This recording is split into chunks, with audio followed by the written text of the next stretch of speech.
A chuva não parava há 3 dias. Ela batia nas janelas da funerária como 1000 punhos minúsculos, acompanhando o ritmo oco do meu coração partido. Meus pais jaziam lado a lado em caixões de mogno iguais, com rostos serenos como eu não via há anos. O câncer da minha mãe a levou lentamente. O ataque cardíaco do meu pai veio 3 dias depois. O médico disse que era um problema clínico, mas eu sabia que não. Ele não conseguia viver sem ela. Fiquei ali, de vestido preto. Meus 3 filhos se aconchegaram em mim.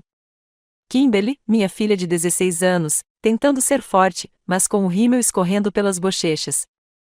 Eric, meu filho de 14 anos, com o maxilar cerrado como os avós costumavam ficar. E a pequena Sharon, de apenas 8 anos, agarrando seu coelho de pelúcia e sussurrando perguntas que eu não conseguia responder. A funerária estava lotada de familiares e amigos. Suas vozes eram um murmúrio baixo de condolências e memórias compartilhadas. Mas tudo o que eu conseguia ouvir era o silêncio onde antes ficava o riso dos meus pais. Foi então que Martin se aproximou de mim, meu marido de 18 anos, o homem que havia prometido me amar na saúde e na doença, na alegria e na tristeza. Seu hálito era quente em meu ouvido enquanto ele sussurrava 6 palavras que me assombrariam para sempre: quero me divorciar de Geraldine. Acabou. O mundo parou. A chuva parou. Meu coração parou. Virei-me para olhá-lo, certa de que tinha ouvido mal. Mas seus olhos frios e cinzentos não demonstravam calor, nem arrependimento, nem amor, apenas impaciência, como se o funeral dos meus pais fosse um inconveniente que o impedisse de fazer coisas mais importantes. O que você disse? Minha voz era quase um sussurro. Você me ouviu. Ele ajeitou a gravata, aquela cara de seda que eu tinha comprado para ele no nosso aniversário. Discutiremos os detalhes quando chegarmos em casa. Tentaremos nos controlar para as crianças. Então ele se afastou assim, como se tivesse comentado sobre o tempo em vez de destruir o meu mundo no momento em que eu mais precisava dele. Fiquei ali, cercada por pessoas em luto prestando suas homenagens aos meus pais, sentindo-me mais sozinha do que jamais me sentirá na vida. A mão de Kimberly deslizou para a minha, seus dedos tremendo. Mãe, o que houve? Parece que você viu um fantasma. Talvez eu tenha visto. O fantasma do homem com quem pensei ter me casado. O fantasma da vida que pensei que tínhamos construído juntos. Enquanto observava Martim apertar a mão do meu tio, com um sorriso perfeitamente ensaiado, percebi algo sombrio e frio se instalando em meu peito, onde antes morava o amor. Ele havia escolhido o pior dia da minha vida para me trair. Ele havia calculado aquele momento, sabendo que eu ficaria devastada demais para revidar. Mas Martim havia cometido um erro crucial. Ele havia se esquecido de quem eu era, por trás da filha em luto, da esposa devotada, da mãe gentil. Ele havia se esquecido de que eu era filha do meu pai. E meu pai me ensinou que, às vezes, a única maneira de sobreviver a um predador é se tornar um. Antes de continuarmos, escreva nos comentários em que país você está assistindo a este vídeo. Adoramos saber de onde nossa família global está acompanhando. E se esta é a sua primeira vez neste canal, inscreva-se. Seu apoio nos ajuda a trazer ainda mais histórias épicas de vingança. Divirta-se ouvindo. Meu nome é Geraldine Matthews, mas não serei por muito mais tempo. 6 meses atrás, eu era o tipo de mulher que fazia biscoitos para a arrecadação de fundos da escola e nunca perdia uma reunião de pais e professores. Organizei festas de aniversário, beijei joelhos ralados e acreditei que o amor poderia conquistar qualquer coisa se você se esforçasse o suficiente. Conheci Martim quando tinha 25 anos, recém-saída do mestrado em psicologia, trabalhando em um centro comunitário no centro de Chicago. Ele tinha 32 anos na época, uma estrela em ascensão na Mitchell & Associates, um dos escritórios de advocacia mais prestigiados da cidade. Ele tinha um jeito de fazer você se sentir a única pessoa na sala quando olhava para ele. Olhos cinzentos intensos que pareciam ver através da alma. Você é diferente, ele me disse no nosso terceiro encontro, pegando minha mão por cima da mesa iluminada por velas no Romanos. A maioria das mulheres só quer falar sobre si mesma, mas você realmente escuta. Você se importa com coisas que importam. Eu acreditei nele. Nos casamos 2 anos depois. Mamãe chorou durante toda a cerimônia. Papai me acompanhou até o corredor improvisado com lágrimas nos olhos, sussurrando: é melhor ele cuidar da minha filhinha ou vai ter que me obedecer. Por um tempo, Martim cuidou de mim. Compramos nossa primeira casa, uma modesta casa colonial de 3 quartos no subúrbio. Desisti do meu emprego no centro comunitário quando a Kimberly nasceu porque o Martim disse que seria melhor para as crianças se eu ficasse em casa. O amor de mãe não pode ser substituído, ele disse, beijando minha testa enquanto a bebê Kimberly dormia em meus braços. O Eric veio 2 anos depois. Só cotovelos e energia desde o momento em que começou a engatinhar. Então, Sharon, nossa bebê surpresa, nasceu quando eu pensava que tínhamos terminado de ter filhos. Cada nascimento trazia uma nova alegria, um novo propósito. Martim passou a trabalhar mais horas para sustentar nossa família crescente, e eu me dediquei à maternidade com a mesma intensidade que antes reservava para minha carreira. Mas em algum ponto do caminho, algo mudou. Começou pequeno. Comentários sobre o jantar estar muito salgado ou a casa estar muito bagunçada. Tamanho quando as crianças faziam muito barulho durante seus telefonemas importantes. Ele parou de perguntar sobre o meu dia, parou de reparar quando eu mudava de cabelo ou usava algo novo. Geraldine, você consegue falar mais baixo? Tornou-se sua frase mais comum. Geraldine, onde você colocou a minha Geraldine? Agora não. Estou ocupada. Tornei-me invisível em minha própria casa. As crianças também sentiram isso, embora não conseguissem nomear. Kimberly, minha filha mais velha, sensível, começou a fechar a porta do quarto com mais frequência. Eric se dedicou aos esportes. Qualquer coisa para se manter ocupado depois da escola. A pequena Sharon começou a ter pesadelos, rastejando para a cama comigo no meio da noite e sussurrando: papai parece estar sempre bravo. Eu dizia a mim mesma que era estresse. O trabalho do Martim era exigente. A sociedade na empresa era competitiva. Ele estava nos sustentando, se sacrificando pela nossa família. O mínimo que eu podia fazer era ser compreensivo. Eu inventei desculpas quando ele perdeu a peça da Kimberly na escola por causa de um jantar com um cliente. Quando ele esqueceu o jogo do campeonato do Eric por causa de uma reunião de golfe. Quando ele chegou em casa à meia-noite com um cheiro de perfume diferente. Casamento é trabalho. Eu dizia a mim mesma a mesma coisa que minha mãe costumava dizer quando eu reclamava das longas horas do meu pai na fábrica. Você não desiste quando as coisas ficam difíceis. Mas não foi difícil. Era morrer lentamente, uma indiferença de cada vez. Os últimos meses antes da morte dos meus pais foram os piores. Martim tinha se tornado um estranho morando em nossa casa. Alguém que comia da nossa comida e dormia na nossa cama, mas não sentia nada pelas pessoas ao seu redor. Ele falava comigo como se eu fosse sua funcionária, dando ordens, esperando obediência, sem demonstrar calor ou afeição.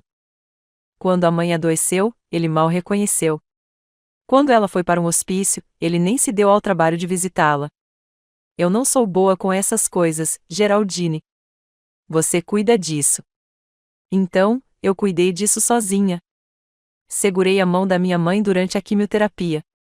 Dormi em cadeiras de hospital e alimentei meu pai quando a dor o fez esquecer de comer. Planejei os preparativos do funeral enquanto Martim reclamava do custo.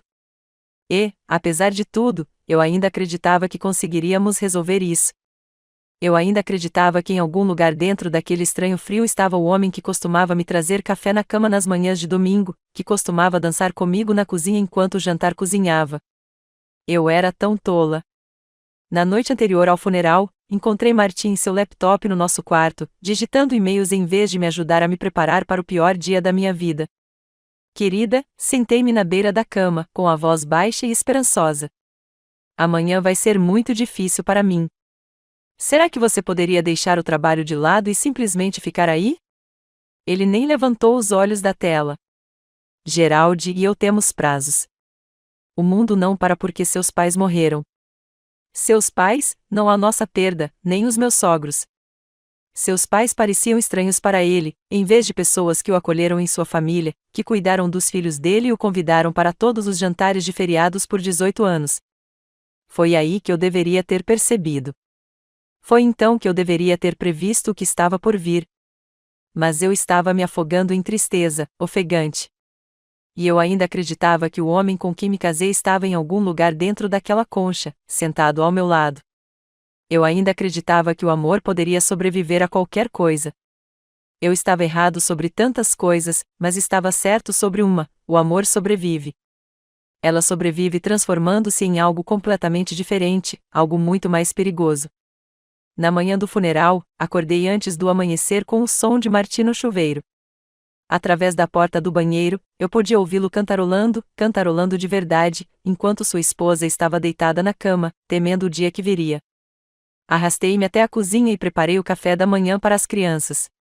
Kimberly estava sentada à mesa, com seu vestido preto, beliscando seu cereal enquanto lágrimas pingavam na tigela. Eric estava parado perto da janela, em seu único terno, aquele que já estava com as mangas curtas demais, os ombros rígidos pelo esforço de não chorar. Sharon sentou-se em seu assento elevatório, perguntando sem parar por que os avós não conseguiam simplesmente acordar. Às vezes, as pessoas ficam tão cansadas que precisam dormir para sempre.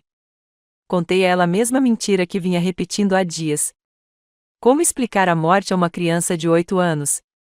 Como explicar que as duas pessoas que mais amavam no mundo, além de mim, nunca mais voltariam? Martim desceu as escadas com seu terno cinza escuro, com um ar elegante e profissional. Ele pegou uma torrada e olhou o celular. Martim, minha voz falhou. Você poderia me ajudar com as crianças hoje de manhã? Isso é muito difícil para eles. Ele olhou para cima, irritado. O que você quer que eu faça, Geraldine? Eles estão chateados. É normal. Eles vão superar. Kimberly levantou a cabeça de repente, seus olhos brilhando com uma raiva que parecia tanto com a do meu pai. Supere isso. Existem avós. Kimberly, não levante a voz para mim. O tom de Martim era áspero. O mesmo que ele usava quando ela deixava a mochila no corredor ou se esquecia de arrumar o quarto. Por que não? Você nem se importa que eles estejam mortos. Sua voz falhou na última palavra, e ela correu escada acima, batendo a porta do quarto com força suficiente para fazer as paredes tremerem. Martim balançou a cabeça como se a dor da nossa filha fosse apenas mais um inconveniente. Ela está sendo dramática. Algo frio se instalou no meu estômago. Ela tem 16 anos e acabou de perder os avós. Os únicos avós que ela realmente conheceu. Os pais de Martim moravam do outro lado do país e nos visitavam talvez uma vez por ano, tratando nossos filhos como estranhos educados. Olha, eu entendo que vocês estejam chateados, mas a vida continua. Eles eram velhos. Geraldine, isso não é exatamente uma surpresa. Meu pai tinha 68 anos. Minha mãe tinha 65. Eles deveriam ter décadas juntos. Deveria ter assistido à formatura da Sharon. Deveria ter ido ao casamento da Kimberly algum dia. Eles não eram tão velhos assim. Minhas mãos tremiam enquanto eu servia um café cujo sabor eu não conseguia sentir. E mesmo que tremessem, eram meus pais, Martim, eram os avós dos seus filhos. Será que você poderia fingir que se importa? Ele suspirou com um longo e sofrido suspiro de um homem lidando com uma mulher irracional. Eu me importo, Geraldine, mas desmoronar não vai trazê-los de volta. Alguém tem que manter a compostura. Era assim que ele chamava sua completa ausência emocional, manter a compostura. O funeral foi tudo o que meus pais odiariam. Muito formal, muito impessoal, cheio de pessoas que mal os conheciam, dizendo palavras vazias sobre seu legado e seu descanso tranquilo. Sentei-me na primeira fila com meus filhos, Martim ao meu lado, mas a quilômetros de distância, checando o celular sempre que achava que ninguém estava olhando. O pastor Paul falou sobre o trabalho voluntário da minha mãe no banco de alimentos. O pai está há 40 anos na siderúrgica. Ele falou sobre a história de amor deles. Namorados desde o ensino médio, que nunca olharam para mais ninguém, que construíram uma vida juntos baseada na gentileza, no trabalho duro e na dedicação à família. Ouvindo essas palavras, percebi o quanto eu havia me distanciado do exemplo deles. Eles me mostraram o que é o amor verdadeiro, e eu me contentei com muito menos. Quando chegou a hora do enterro, toda a família se reuniu em torno dos túmulos gêmeos do cemitério Greenwood. A chuva tinha parado, mas o céu continuava cinzento, pesado, com a promessa de mais tempestades chegando. Fiquei entre Kimberly e Eric com Sharon nos braços porque ela estava com muito medo de me soltar. Meus irmãos me ladeavam. Meu irmão mais velho, Lonel, com a esposa e os filhos. Minha irmã mais nova, Adriana, com o bebê no colo. A família inteira estava lá, exceto a única pessoa que deveria ter sido minha âncora. Martim estava ligeiramente afastado, olhando as horas em seu relógio caro. O mesmo relógio que eu havia economizado durante meses para comprar de Natal para ele, 3 anos antes, enquanto fazia horas extras no emprego de meio período que aceitei quando Sharon começou o jardim de infância. Enquanto baixavam os caixões dos meus pais para a sepultura, senti algo dentro de mim se romper. Não apenas meu coração, que vinha se partindo há meses, mas algo mais profundo, a parte de mim que acreditava na eternidade, que acreditava nas promessas que as pessoas fazem quando amam. As crianças choravam abertamente agora. Os soluços de Kimberly eram silenciosos, mas desesperados. As lágrimas de Eric escorriam silenciosamente por suas bochechas. Sharon enterrou o rosto no meu ombro e chorou pela avó. Eu a segurei enquanto desmoronava por dentro. Foi então que Martim agiu. Ele se aproximou, tão perto que qualquer um que estivesse olhando pensaria que ele estava confortando sua esposa em luto. Sua mão pousou no meu ombro e, para todos os outros, provavelmente parecia apoio, mas seu aperto era frio, mecânico. Ele se inclinou, seus lábios quase tocando meu ouvido, e disse as palavras que mudariam tudo. Quero me divorciar de Geraldine. Acabou. O mundo se inclinou. O chão sob meus pés parecia estar se desintegrando, assim como a terra sendo jogada sobre os caixões dos meus pais. Virei-me para encará-lo, certa de que tinha ouvido errado. Mas sua expressão era calma, calculada. Ele havia planejado aquele momento. Ele esperou até que eu estivesse mais vulnerável, mais quebrado, para desferir o golpe mortal.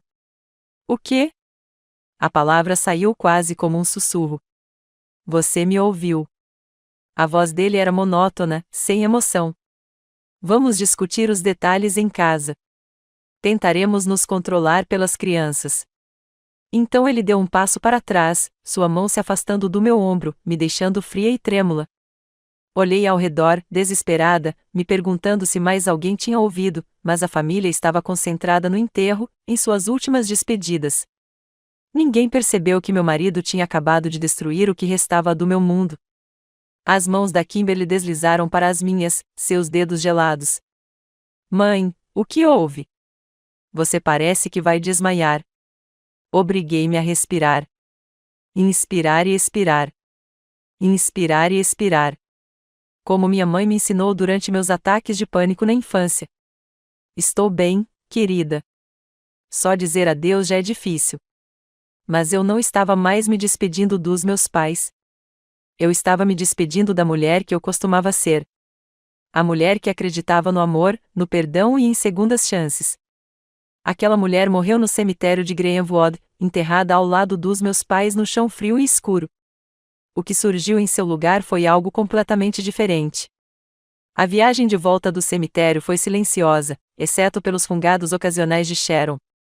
Ela chorou até dormir no banco do carro, com as mãozinhas ainda segurando a rosa branca que queria colocar no caixão da avó. Martim dirigia com a precisão de sempre, mãos na altura dos 10 e 2, olhos na estrada, da mesma forma como encarava tudo na vida. Controlado, eficiente, emocionalmente distante. Sentei-me no banco do passageiro, olhando pela janela para as ruas familiares do nosso bairro, vendo-as como se fosse a primeira vez. Kimberly e Eric estavam sentados no banco de trás, sussurrando um para o outro do jeito que faziam quando sentiam a tensão adulta, mas não a entendiam. Percebi que eles vinham fazendo isso com mais frequência ultimamente, criando sua própria pequena aliança contra o frio crescente em nossa casa. Quando entramos na garagem, a visão da nossa casa me impactou profundamente. A casa colonial branca com persianas azuis que pintamos juntos no nosso segundo verão aqui. A horta onde ensinei as crianças a plantar tomates. A varanda da frente onde Martim e eu costumávamos sentar à noite conversando sobre nossos sonhos. Agora parecia apenas uma casa com paredes e um teto abrigando pessoas que mal se conheciam. Crianças, vão trocar de roupa, eu disse enquanto passávamos pela porta da frente.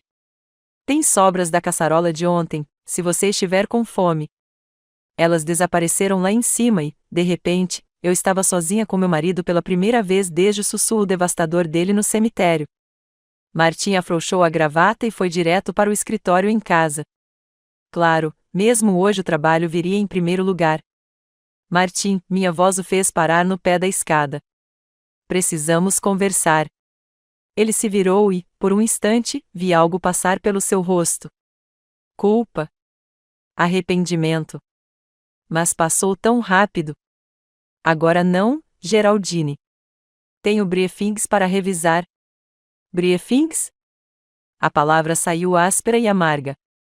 Acabei de enterrar meus pais e você quer o divórcio, mas tem documentos para analisar. Ele olhou para a escada, verificando se as crianças não estavam ouvindo. Sempre preocupado com as aparências, nosso Martim. Fale baixo. Ele voltou para mim, com a expressão endurecida. Sim, precisamos conversar, mas não quando você está emocionado e as crianças estão por perto. Emocionada, como se a dor fosse uma falha de caráter que eu precisasse superar. Quando então, amanhã, na semana que vem? Quando exatamente seria conveniente para você destruir nossa família? Algo feio brilhou em seus olhos. Não seja dramática, Geraldine. Isso não está mais funcionando. Você sabe. Eu sei. Estamos apenas cumprindo a tarefa. Seguindo em frente. Olhei para ele, vendo um estranho. Martim, sou sua esposa, mãe dos seus filhos. Estamos juntos há 20 anos, 18 anos de casamento, corrigiu ele, como se a distinção importasse. E sim, você é a mãe dos meus filhos. Isso não vai mudar. Vamos resolver a custódia, a pensão alimentícia, tudo isso. Seja civilizado. Civilizado? A palavra tinha gosto de veneno na minha boca. Você me pediu o divórcio no funeral dos meus pais. Minha voz estava ficando mais alta, apesar dos avisos dele junto ao túmulo, enquanto eu os observava sendo enterrados. Como isso é civilizado? Escolhi esse momento porque sabia que você ficaria chateado demais para fazer uma cena. A sinceridade disso me atingiu como um tapa. Achei que seria mais fácil. Mais fácil para quem? Ele deu de ombros e aquele pequeno gesto quebrou algo dentro de mim. 20 anos juntos e minha dor era apenas um incômodo a ser controlado. Olha, Geraldine, nós dois sabemos que esse casamento acabou há muito tempo. Somos como colegas de quarto neste momento. Quando foi a última vez que conversamos de verdade sobre algo que importasse? Quando foi a última vez que fizemos amor? As palavras saíram amargas. Cerca de 6 meses atrás, quando você se virou e imediatamente olhou para o celular, o maxilar dele se contraiu. Não faça disso uma questão de sexo. Então, do que se trata? Porque estou tentando entender como você pode jogar fora 18 anos de casamento, 3 filhos, tudo que construímos juntos, e agir como se não fosse mais significativo do que cancelar uma reserva para jantar. Quer saber do que se trata? A compostura dele finalmente se rompeu e eu vi a raiva que ele vinha escondendo. É sobre voltar para uma casa que parece um necrotério. É sobre ter uma esposa que desistiu de tudo, exceto de ser uma vítima. É sobre fingir ser feliz em uma vida que parou de funcionar anos atrás. Uma vítima. Martim, passei os últimos 18 anos criando seus filhos, administrando sua casa, sustentando sua carreira e ressentindo-me de cada minuto disso. Ele se aproximou, sua voz assumindo aquele tom frio e controlado que me arrepiou. Não haja como se tivesse sido uma espécie de Santa Geraldina martirizada. Você escolheu desistir da sua carreira. Você escolheu ficar em casa. Ninguém te obrigou. Você me pediu. Você disse que as crianças precisavam da mãe. As crianças precisavam de uma mãe. Precisavam de estabilidade, cuidado e atenção. O que receberam foi alguém que as cumpria, deixando todos miseráveis com seu sofrimento silencioso. Senti como se ele tivesse enfiado a mão no meu peito e apertado meu coração até ele parar de bater. Sofrimento silencioso. Vamos lá, Geraldine. O tamanho, a aparência de mártir, o jeito como você anda sonâmbulo pela vida há 5 anos. Você acha que eu não percebo? Você acha que as crianças não percebem? Acima de nós, ouvi um rangido de porta. Uma das crianças escutava do alto da escada. O quanto elas tinham ouvido? Quanto desse veneno já havia se infiltrado em seus jovens corações? Falaremos sobre isso depois, sussurrei. Não, não falaremos. Não há mais nada para conversar. Martim ajeitou a gravata e a máscara voltou ao lugar. Vou dormir no quarto de hóspedes esta noite. Amanhã, ligo para o meu advogado. Você deveria fazer o mesmo. Ele se virou para ir embora, mas parou.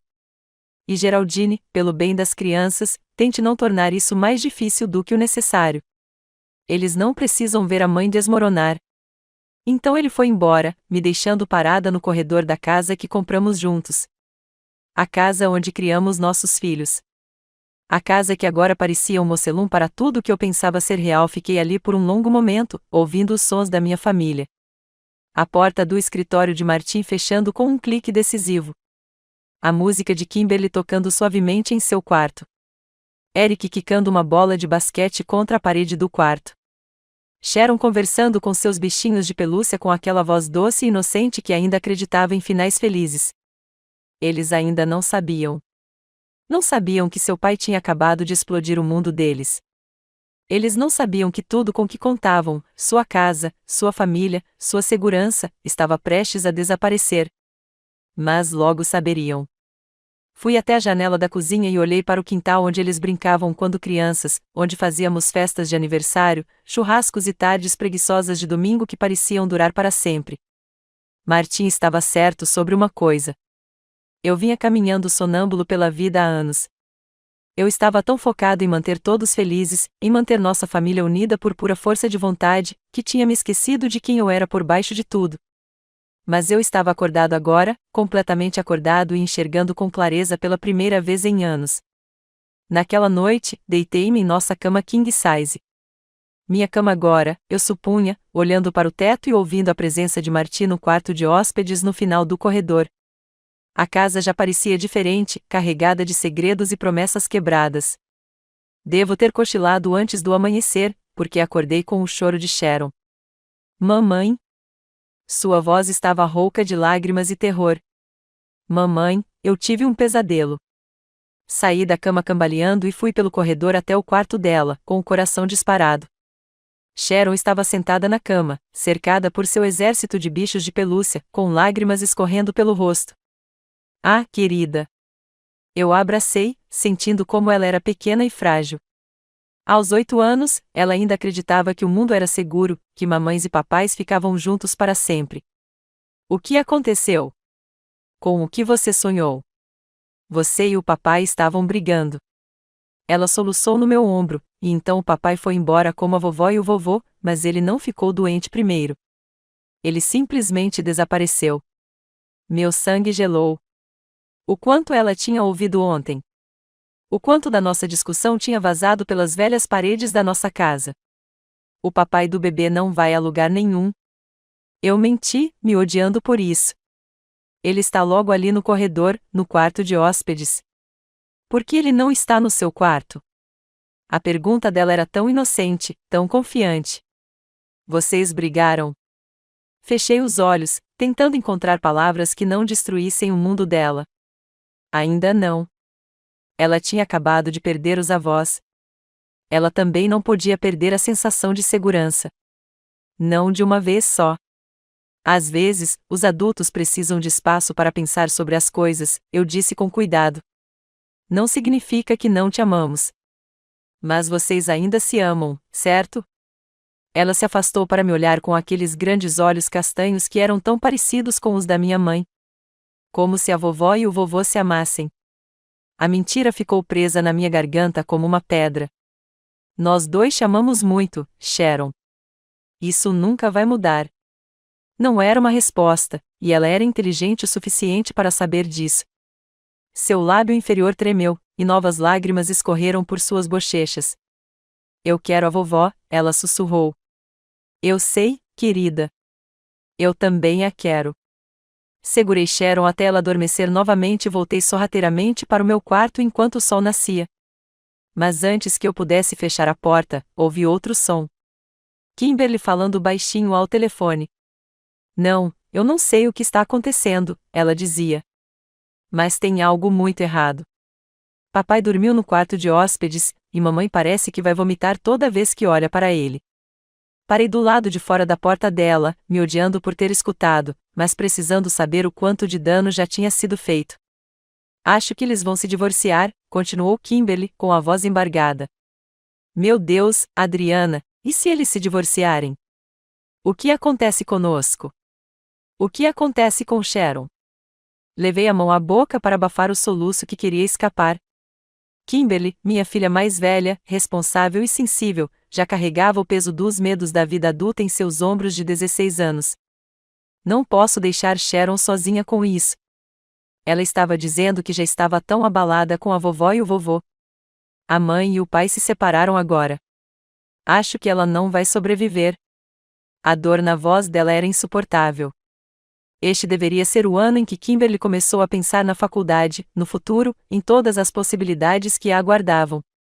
Em vez disso, ela estava deitada na cama ao amanhecer, tentando descobrir como proteger a irmãzinha dos fracassos dos pais. Eu queria invadir o quarto dela e abraçá-la para prometer que tudo ficaria bem. Mas eu não podia mais fazer aquela promessa. Eu nem sabia o que era estar bem. Lá embaixo, encontrei Eric na cozinha comendo cereal mecanicamente, olhando para o nada. Aos 14 anos, ele era só braços e pernas, dividido entre a infância e a vida adulta. Ultimamente, ele vinha sendo forte, o pacificador, tentando amenizar a tensão que se acumulava em nossa casa. Atenção, querida. Tentei manter a voz normal enquanto começava a preparar o café. Você acordou cedo. Ele deu de ombros, sem olhar para mim. Não conseguia dormir. Tive pesadelos também. Algo assim. Ele empurrou o cereal pela tigela e finalmente olhou para mim. Mãe, você e o papai estão bem? A pergunta direta me atingiu como um soco no estômago. Eric sempre foi o mais perspicaz dos meus filhos, aquele que percebia as pretensões dos adultos e as mentiras educadas. Por que pergunta? Porque ele dormia no quarto de hóspedes. Porque vocês dois parecem miseráveis. Porque a Kimberly chorou a noite toda e a Sharon está tendo pesadelos. A voz dele estava firme, mas eu conseguia ver o medo em seus olhos. Você vai se divorciar? A palavra pairou entre nós como uma bomba, prestes a explodir. Sentei-me em frente a ele, com as mãos tremendo ao tentar alcançar as dele. Eric, só me diz a verdade, mãe. Por favor. Eu não sou uma criança. Olhando para o rosto dele, tão parecido com o do Martins, mas com a honestidade teimosa do meu pai, percebi que ele tinha razão. Ele não era mais uma criança. Nenhum deles era de verdade. Eles estavam morando naquela casa, sentindo a frieza entre os pais, absorvendo a tensão como veneno. Estamos com alguns problemas, eu disse, cautelosamente. Seu pai e eu precisamos resolver algumas coisas. Problemas como esse não se amam mais. A franqueza dele me pegou de surpresa. É complicado, querida. Não, não é. Eric empurrou a tigela para longe e se levantou. Ou vocês se amam ou não se amam. Ou você quer continuar casado ou não. Não é complicado. É apenas difícil. Da boca de uma criança. Meu filho de 14 anos tinha acabado de resumir o que eu vinha tentando evitar enfrentar há meses. O que você quer que eu diga, Eric? Quero que você diga que vai lutar por nós. Sua voz falhou na última palavra. Quero que você diga que vale a pena salvar nossa família. Antes que eu pudesse responder, Martin entrou na cozinha, já vestido para o trabalho em um de seus ternos caros. Ele parecia elegante e profissional, como se não tivesse jogado uma bomba nuclear em sua família há menos de 24 horas. Bom dia, disse-lhe secamente, servindo-se de café e checando o celular. Eric encarou o pai com algo próximo ao desgosto. Sério, pai? Você vai continuar trabalhando como se tudo estivesse normal? Está tudo normal. O tom de Martin era frio. Tenho reuniões. A mamãe enterrou os pais ontem, e você disse a ela que queria o divórcio no funeral. Nada disso é normal. Meu coração parou. Eric tinha ouvido. De alguma forma, ele ouvirá as palavras sussurradas de Martin no cemitério. O maxilar de Martin se apertou. Isso é entre mim e sua mãe. Não, não é. Eric se endireitou, e eu vi um vislumbre do homem que ele se tornaria. forte, íntegro, sem recuar diante do que era certo. É entre todos nós. Nós também somos sua família, lembra? Não fale assim comigo. Que tom eu deveria usar, pai? Devo ser grato por você ter esperado até que a vovó e o vovô estivessem enterrados antes de decidir destruir a nossa família? Eric, chega! Mas, mesmo enquanto eu dizia isso, eu estava orgulhoso dele. Orgulhoso de que ele teve a coragem de enfrentar o pai quando eu passei anos inventando desculpas. Martim pousou a xícara de café com força controlada. Sua mãe e eu discutiremos essa situação com vocês, crianças, quando for o momento oportuno. Até lá, esta conversa acabou. Quando será isso? Depois que você já tiver se mudado, depois de ter dividido nossas coisas como se fossemos uma espécie de negócio. A cozinha ficou em silêncio, exceto pelo tic-tac do relógio na parede. O relógio que Martim e eu havíamos comprado em um antiquário durante o fim de semana do nosso segundo aniversário de casamento. Tudo naquela casa guardava memórias, pedaços da vida que construímos juntos. Martim ajeitou a gravata, a máscara firmemente recolocada no lugar. Vou me atrasar hoje à noite. Não me espere acordado. Então ele saiu, deixando o filho parado ali, com lágrimas de raiva e decepção escorrendo pelo rosto. Fui até Eric e o puxei para os meus braços, sentindo o quão alto ele tinha ficado, o quão sólido ele era. Quando meu garotinho se tornou esse rapazinho mais corajoso que a mãe. Eu o odeio, Eric sussurrou contra meu ombro. Eu o odeio por fazer isso com você. Por fazer isso conosco. Não diga isso, querida. Ele ainda é seu pai.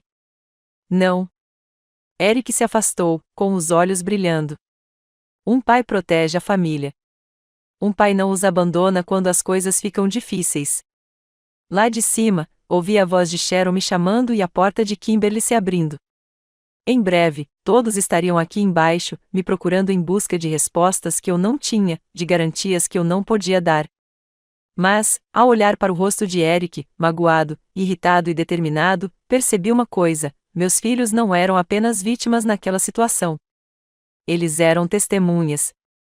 Viram a crueldade do pai, sua frieza calculista, seu completo descaso pela dor deles. E se lembrariam.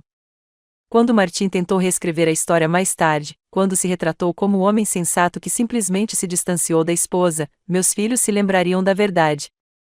Eles se lembrariam de que ele havia escolhido o dia do funeral dos avós para dar seu ultimato. Eles se lembrariam de como ele se afastou das lágrimas deles, de como priorizou o trabalho em detrimento dos corações partidos deles. Esse conhecimento não curaria as feridas deles, mas os protegeria contra as mentiras dele. E talvez, só talvez, me protegesse também.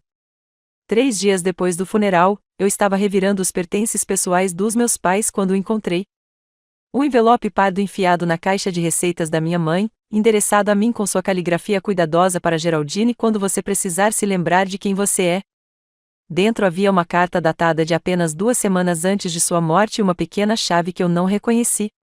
Minha querida filha, se você estiver lendo isto, eu parti e rezo para estar errada sobre o que eu suspeitava. Mas, conhecendo seu coração teimoso, você provavelmente ainda está inventando desculpas para ele.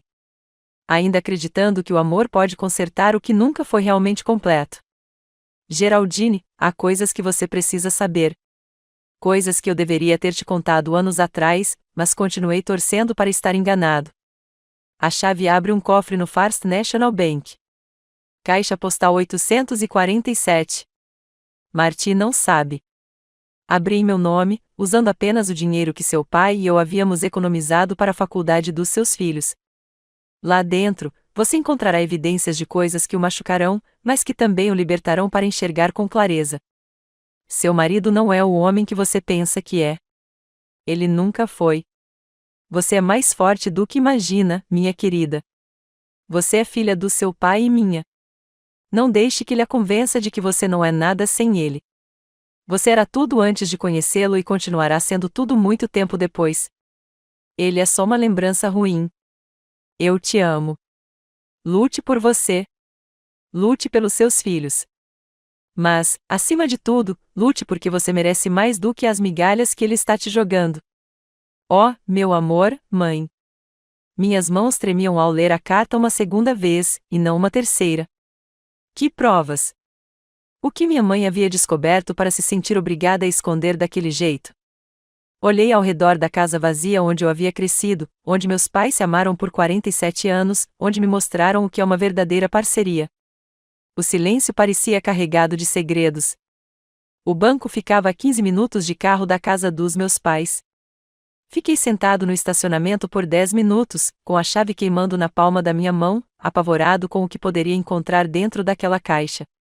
Parte de mim queria jogar a chave fora, ir para casa e fingir que nunca tinha encontrado a carta da minha mãe. Mas eu conseguia ouvir a voz dela na minha cabeça, do jeito que ela soara durante nossa última conversa de verdade, quando a morfina ainda não havia roubado sua lucidez. Geraldine, querida, você vale mais do que se contentar com alguém que não te valoriza. Eu pensei que ela estivesse falando sobre a vida em geral, sobre não aceitar menos do que eu merecia nas amizades ou no trabalho.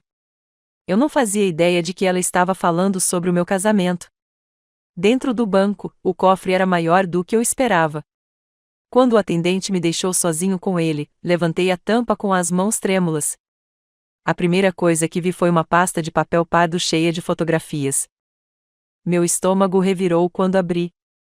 Martim e uma mulher que eu não reconheci se beijando apaixonadamente do lado de fora do Romanos. O mesmo restaurante onde ele me disse que eu era diferente, onde me fez acreditar que eu era especial. O carimbo de data e hora mostrava que as fotos foram tiradas há 18 meses. Mais fotos. Martim e a mesma mulher, loira, provavelmente na casa dos 30 anos, linda de um jeito elegante e profissional, entrando e saindo do hotel juntos, com a mão dela no peito dele enquanto ele ria de algo que ela havia dito. Minhas mãos tremiam enquanto eu folheava imagem após imagem. Martim estava tendo um caso há pelo menos 1 ano e meio, enquanto eu cuidava da minha mãe moribunda. Enquanto eu cuidava da nossa casa e criava nossos filhos, enquanto eu inventava desculpas para sua frieza e distância. Mas havia mais. Extratos bancários mostrando uma conta secreta em nome de Martim, apenas com depósitos regulares que não correspondiam ao seu salário. Dinheiro sendo transferido das nossas economias conjuntas. Dinheiro que deveria ser para a faculdade dos filhos, para esta conta particular. Extratos de cartão de crédito de cartões que eu nunca tinha visto. Mostrando cobranças em restaurantes caros, joalherias, viagens de fim de semana para lugares onde nunca tínhamos estado juntos. Os recibos da joalheria foram discriminados. Uma pulseira de diamantes, $3.200. Brincos de pérolas, $850. Um colar de ouro com pingente de safira, $1.875. Eu nunca tinha visto nenhuma dessas peças. Ele nunca tinha me dado uma joia como aquela, nem mesmo no nosso aniversário. Havia também recibos de hotéis. Escapadas de fim de semana em pousadas românticas, viagens de esqui para Aspen, férias de 1 semana no Vale de Napa, tudo com ela. Enquanto ele me dizia que não tínhamos condições de pagar férias em família este ano. No fundo da pasta, havia um cartão de visita. Dakota Jensen, investigadora particular. Um bilhete estava preso a ele com um clipe, escrito à mão pela minha mãe. Contratei-o há 8 meses, quando vi o carro do Martino Mariotti enquanto passava. O Dakota é discreto e minucioso. Ele tem mais provas, se você precisar. Sentei-me naquele pequeno e estéril quarto, cercada pelas provas da traição do meu marido, e senti algo dentro de mim se transformar e endurecer. A mulher que inventara desculpas por 18 anos, que se culpara pelo fracasso do seu casamento, que aceitara migalhas e a chamara de amor, aquela mulher estava desaparecendo. Em seu lugar, havia alguém mais frio, alguém calculista, alguém que acabará de descobrir que toda a sua vida adulta fora construída sobre mentiras. Peguei meu telefone e liguei para Dakota Jensen. Senhora Matthews. Sua voz era gentil, mas profissional. Sinto muito pelo falecimento da sua mãe. Ela era uma mulher extraordinária. Ela contratou você para investigar meu marido. Sim. Ela estava preocupada com algumas irregularidades que notou. Tenho documentação adicional, caso queira me encontrar. Há quanto tempo ele está traindo? Pausa. O caso atual já dura aproximadamente 2 anos. Mas, senhora Matthews, houve outras antes desta. Seu marido foi infiel durante a maior parte do seu casamento. Essas palavras me atingiram como um golpe físico. A maior parte do nosso casamento. Não só recentemente. Não só desde que as coisas pioraram entre nós. Desde o início ou quase. Quantos outros? Pelo menos 4 que eu poderia documentar com certeza. Talvez mais. Fechei os olhos tentando processar essa informação. Enquanto eu estava grávida do Eric, o Martin estava me traindo. Enquanto eu passava a noite acordada com a bebê Sharon, ele me traía. Enquanto eu planejava as festas de aniversário da Kimberly, os jogos de beisebol do Eric e as manhãs de Natal em família, ele vivia uma vida secreta. Senhora Matthews, a senhora ainda está aí? Sim. Minha voz soou estranha. Oca. A mulher nas fotos atuais. Quem é ela? O nome dela é Melissa Cain. Ela é sócia da Hartwell & Associates, um escritório de advocacia concorrente. Elas se conheceram em uma conferência jurídica há 2 anos. Melissa Cain. Até o nome dela soava sofisticado, bem-sucedido, tudo. Eu não era mais. Dakota, preciso saber de tudo. Cada detalhe, cada recibo. Você pode me ajudar com isso? Claro. Mas, senhora Matthews, preciso perguntar, o que a senhora pretende fazer com essa informação? Olhei para as fotos espalhadas pela mesinha. O rosto de Martin em cada uma delas, animado e feliz de um jeito que eu não via há anos. Ele parecia um homem apaixonado, só que não pela esposa. Estou planejando parar de ser uma vítima, eu disse baixinho. Estou planejando revidar. Depois de desligar o telefone com Dakota, sentei-me sozinha com as evidências do meu casamento destruído. Cada foto, cada recibo, cada extrato bancário era uma facada no meu coração. Mas também eram algo mais. Eram munição. Por 18 anos, eu joguei pelas regras do Martin. Eu fui a esposa linda, a mãe perfeita, a mulher que nunca criava problemas. Eu havia absorvido sua frieza, suas críticas, sua indiferença, e me convencido de que era normal, de que, de alguma forma, a culpa era minha. Mas isso não era normal. Era uma decepção sistemática. Este era um homem que havia tirado meu amor, minha confiança, meus melhores anos, e os jogado fora em troca de prazeres momentâneos com mulheres que desconheciam o nome dos seus filhos. Guardei tudo cuidadosamente de volta no cofre, exceto uma foto. Aquela em que Martin estava rindo com Melissa do lado de fora do Romanos, onde ele parecia mais feliz do que jamais estivera comigo. Guardei aquela foto na minha bolsa, não como um lembrete da traição dele, mas como um lembrete de quem ele realmente era por trás da máscara de homem de família dedicado. Naquela noite, sentei-me à mesa da cozinha com os arquivos completos de Dakota Jensen espalhados à minha frente como um mapa para o inferno. As crianças estavam lá em cima fazendo a lição de casa e Martin estava trabalhando até tarde novamente, embora agora eu soubesse exatamente o que isso significava. A profundidade da sua mentira era impressionante. Cartões de crédito que eu nunca tinha ouvido falar. Viagens de negócios que não eram viagens de negócios, conferências de fim de semana que não existiam.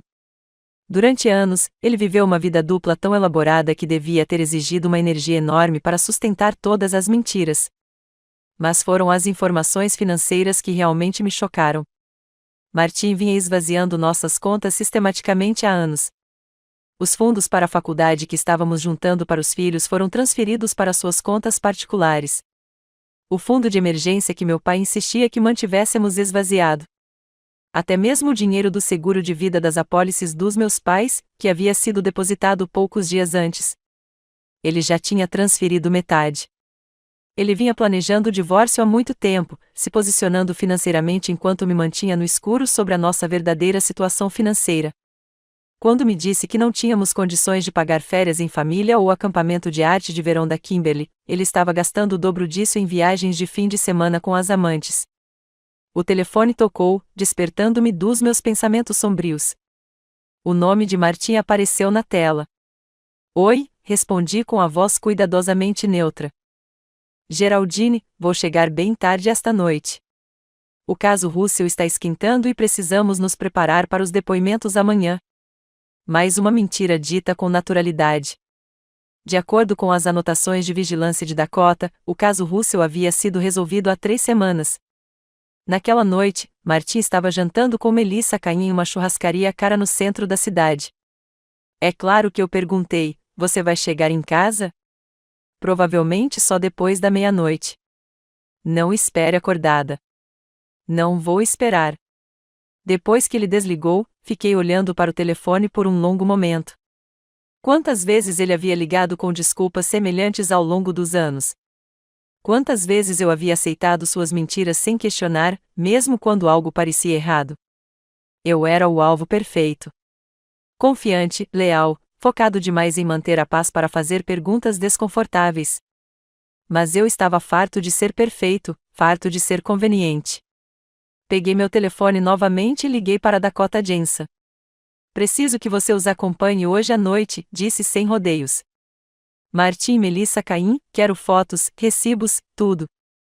Senhora Matthews, a senhora já tem provas suficientes do caso para o processo de divórcio. Não se trata mais apenas de divórcio.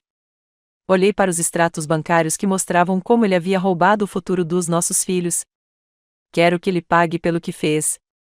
Não só comigo, mas com Kimberly, Eric e Sharon. Quero que ele enfrente as consequências de cada mentira, cada traição, cada dólar que roubou dos próprios filhos.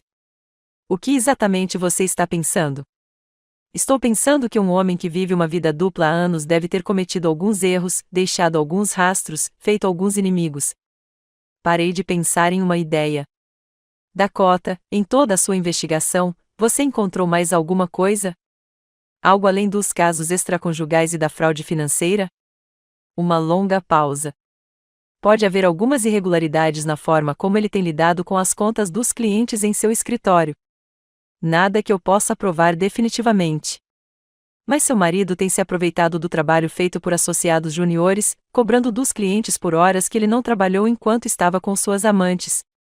Há também alguns relatórios de despesas questionáveis, declarações de viagens que não correspondem ao seu paradeiro real. Meu coração disparou. Isso é fraude, não é? Se puder ser provado, sim. Mas, senhora Matthews, a senhora precisa ter muito cuidado aqui, se estiver pensando em expor isso. Não estou pensando nisso, interrompi. Estou planejando. Depois de desligar o telefone com Dakota, sentei-me na cozinha silenciosa e pensei no homem com quem me casei. O homem que eu acreditava ser honesto, ético, um bom pai, apesar da frieza. Aquele homem nunca existiu. Ele era uma ficção, um papel que Martim desempenhava quando lhe convinha. O verdadeiro Martim era um ladrão e um mentiroso. Ele havia roubado de seus clientes, de seu empregador, de sua própria família. Ele havia traído todos que confiavam nele, e fez tudo isso com cálculos tão cuidadosos que um investigador particular levou 8 meses para descobrir tudo. Mas agora eu sabia a verdade, e o conhecimento que eu estava começando a entender era poder. Ouvi passos na escada e fechei os arquivos rapidamente. Kimberly apareceu na porta da cozinha, com o rosto inchado de tanto chorar. Mãe, podemos conversar? Abri os braços e ela se afundou neles como costumava fazer quando era pequena e o mundo parecia grande e assustador demais. O que houve, querida? Tudo. A voz dela estava abafada no meu ombro. Os pais da Adriana se divorciaram ano passado e ela diz que isso estraga tudo. Ela diz que as crianças sempre têm que escolher um lado, que os feriados são estranhos e que você nunca se sente seguro em lugar nenhum, porque tudo pode mudar sem aviso. Fiquei com o coração partido por ela. Aos 16 anos, ela deveria estar preocupada com garotos, inscrições para faculdades e se seu vestido para o baile de formatura seria perfeito. Em vez disso, ela estava deitada acordada à noite, apavorada com a ideia de que seu mundo estivesse prestes a explodir. Kimberly me ouviu. Afastei-me para olhar seu rosto tão jovem e assustado. Não importa o que aconteça entre seu pai e eu, você sempre estará segura. Você sempre terá um lar comigo. Isso nunca mudará. Mas e se o papai quiser a custódia? E se ele tentar nos tirar de você? A pergunta me atingiu como água gelada. Em meio a todo o meu choque e dor, eu não havia considerado totalmente essa possibilidade. Martim poderia tentar tirar meus filhos de mim. Ele poderia me pintar como uma mãe inadequada, instável. Ele tinha dinheiro para bons advogados. Tinha contatos na comunidade jurídica. Podia tentar tirar as únicas coisas da minha vida que realmente importavam. Ele não vai, eu disse. Mas mesmo quando as palavras saíram da minha boca, eu não tinha certeza. O Martim que eu pensava conhecer jamais machucaria os filhos daquele jeito. Mas aquele Martim era mentira. O verdadeiro Martim era capaz de qualquer coisa. Prometa, mãe. Os olhos de Kimberly estavam desesperados. Prometa-me que ficaremos juntos, não importa o que aconteça. Segurei seu rosto em minhas mãos, olhando para olhos que eram tão parecidos com os meus naquela idade, confiante, esperando por promessas que os adultos nem sempre conseguiam cumprir. Prometo que lutarei por você com todas as minhas forças. Prometo que nunca deixarei de ser sua mãe, não importa o que seu pai faça, diga ou tente. Não era a garantia absoluta que ela queria, mas era a verdade. E talvez tenha sido suficiente, porque ela sentiu e me abraçou forte. Eu te amo, mãe. Eu também te amo, meu amor, mais do que você jamais saberá. Depois que Kimberly voltou para o andar de cima, voltei aos arquivos espalhados pela mesa da cozinha. Mas agora, eu não estava apenas olhando para as evidências da traição de Martim. Eu estava olhando para um plano de batalha. Na manhã seguinte, Martim saiu para o trabalho com a eficiência de sempre, pasta na mão, agindo como um dedicado chefe de família partindo para sustentar a esposa e os filhos. Devo estar em casa às 7, disse ele, ajeitando a gravata. Então poderemos conversar sobre a nossa situação. Nossa situação, como se 18 anos de casamento e 3 filhos pudessem ser reduzidos a uma situação a ser administrada. Claro, respondi, com a voz cuidadosamente neutra. As crianças e eu estaremos aqui. Depois que o carro dele saiu da garagem, esperei exatamente 15 minutos, tempo suficiente para ele realmente ter ido embora, e então liguei dizendo que estava doente para o emprego de meio período que eu tinha aceitado quando Sharon começou o jardim de infância. Eu tinha trabalho mais importante para fazer hoje. Minha primeira parada foi no escritório em casa do Martim. Durante anos, esta sala esteve fora dos limites. O santuário de Martim, onde ele trabalhava em casos importantes e assuntos confidenciais de clientes. Eu respeitava esse limite. Levar café para ele quando ele trabalhava até tarde. Fechar a porta silenciosamente quando as crianças faziam muito barulho. Agora eu percebia que não era respeito. Era obediência treinada. Outra maneira pela qual ele controlava a narrativa do nosso casamento. Sentei-me à sua mesa, o mesmo monstro de mogno que ele insistira em comprar quando se tornou sócio júnior, 8 anos antes.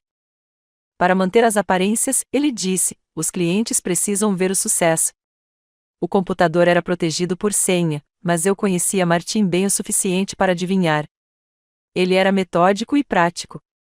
As senhas dele seriam algo que ele nunca esqueceria. Tentei o aniversário da Kimberly. Nada. Aniversário do Eric, aniversário da Sharon, nosso aniversário de namoro. Nada. Nada. Nada. Então, tive uma ideia que me embrulhou o estômago. Digitei o nome de Melissa, seguido do ano em que se conheceram. A tela foi desbloqueada. O e-mail dele era um tesouro de evidências. Mensagens apagadas de Melissa que ele pensava terem desaparecido para sempre, discutindo seus planos para o fim de semana enquanto eu estava ao lado da cama da minha mãe. E-mails comerciais mostrando as práticas de cobrança questionáveis que Dakota havia mencionado. Comunicações com seu advogado, não sobre o nosso divórcio, mas sobre uma reclamação de um cliente que havia sido registrada contra ele 6 meses antes. Um cliente que descobriu que Martim estava cobrando por um trabalho que seu associado júnior havia feito. Um cliente que ameaçava denunciá-lo à ordem dos advogados do Estado, a menos que Martim fizesse reparações financeiras. Martim vinha roubando de seus clientes e se aproveitando do trabalho de outras pessoas. E ele tinha sido esperto nisso, mirando clientes que provavelmente não examinariam suas contas de perto, distribuindo as cobranças fraudulentas por várias contas para que o padrão não fosse imediatamente óbvio. Mas padrões poderiam ser encontrados se você soubesse onde procurar. Passei a hora seguinte baixando e imprimindo tudo, organizando em pastas como aprendi nas minhas aulas de administração de empresas, 20 anos atrás. Antes de me tornar apenas esposa e mãe de alguém, eu era boa nisso de análise, organização e resolução de problemas. Foi bom usar essas habilidades novamente, mesmo para algo tão doloroso. Meu celular vibrou com uma mensagem de Dakota Jensen. Acompanhando o DC hoje, novidades interessantes. Vocês podem se encontrar hoje à tarde? Respondi à mensagem. Que tipo de novidades? Do tipo que muda tudo. 14 horas no Starbucks da Quinta Rua. Depois de terminar de mexer no computador do Martim, dei uma olhada nos arquivos dele. Mais uma evidência de irregularidades financeiras, mas também algo mais pessoal. Uma carta de Melissa, escrita à mão em papel timbrado caro. Meu querido Martim, mal posso esperar para que você a deixe. Eu sei que você disse que precisa esperar até que as crianças cresçam, mas eu tenho 34 anos. Quero ter meus próprios filhos, um casamento de verdade, não horas roubadas em quartos de hotel. Você me prometeu que este ano seria diferente. Você me prometeu que até o Natal estaríamos juntos abertamente. Se isso não for verdade, se você está só me enrolando como Jennifer suspeita que você fez com ela, então eu preciso saber agora. Eu te amo, mas não serei seu segredo para sempre. Para sempre sua, Melissa. Melissa estava ficando impaciente. Ela pressionava Martim a deixar a família, ameaçando terminar o relacionamento se ele não cumprisse. Teria sido por isso que ele escolhera o funeral para pedir o divórcio? Não por uma constatação repentina de que nosso casamento havia acabado, mas por pressão da amante, que estava cansada de esperar. Pensar nisso me deixou fisicamente doente. A morte dos meus pais não foi apenas uma oportunidade para Martim me dar uma notícia devastadora enquanto eu estava arrasada demais para reagir. Foi um momento oportuno para o romance dele com outra mulher. Eu ainda estava processando isso quando ouvi a porta de um carro bater lá fora. Meu coração disparou. Será que o Martim voltaria cedo para casa? Será que ele percebeu que eu estava mexendo nas coisas dele? Mas era só o carteiro. Mesmo assim, o susto me lembrou que eu precisava ter mais cuidado. Martim era advogado. Ele entendia de provas e documentação melhor do que a maioria das pessoas. Se eu fosse construir um caso contra ele, teria que ser mais inteligente do que ele. Passei o resto da manhã fotografando documentos com meu celular antes de guardar tudo. Exatamente como eu o havia encontrado. Ao meio-dia, eu tinha provas suficientes para enterrar Martim profissional e pessoalmente, mas ainda não tinha terminado. No Starbucks, Dakota Jensen parecia perturbada. Ele me entregou um envelope pardo sobre a mesa e recostou-se com o café. Senhora Matthews, preciso lhe perguntar uma coisa antes de abrir isso. Tem certeza de que quer continuar assim? Depois que você vê o que está lá dentro, não tem como deixar de ver. Já vi meu marido beijando outra mulher, Dakota. Já descobri que ele anda roubando o dinheiro da faculdade dos nossos filhos e fraudando os clientes. O que poderia ser pior do que isso? Ele suspirou. Seu marido não está tendo um caso apenas com Melissa Cain. Ele estava planejando deixar o escritório de advocacia e abrir um novo escritório com ela. Eles vinham roubando clientes e processos sistematicamente há meses, preparando-se para levá-los quando saíssem. Abriu o envelope. Lá dentro, havia fotos de Martim e Melissa no que parecia ser um escritório de advocacia, mas não o escritório atual. Eles estavam revisando arquivos, tirando cópias, claramente trabalhando juntos em algo secreto. Eles alugaram um espaço para escritório, continuou Dakota. Arquivei os documentos de constituição de uma nova empresa.